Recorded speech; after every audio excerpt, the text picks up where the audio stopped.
National Weather Service in Sterling, Virginia has issued a severe thunderstorm warning for southeastern Madison County in northwestern Virginia, Orange County in central Virginia, south central Culpeper County in northern Virginia, west central Spotsylvania County in central Virginia, until 5:45 p.m. At 4:42 p.m., severe thunderstorms were located along the line line. extending from 8 miles south of Culpeper to near Orange, moving east at 10 miles per hour. Hazard, 60 miles per hour with gusts and quarter-size hail.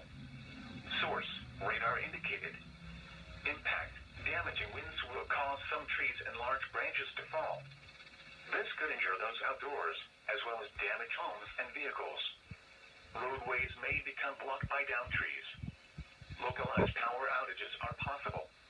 Unsecured light objects may become projectiles.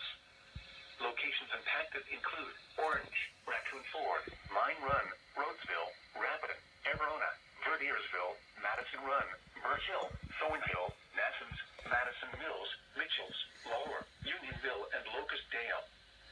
For your protection, move to an interior room on the lowest floor of a building.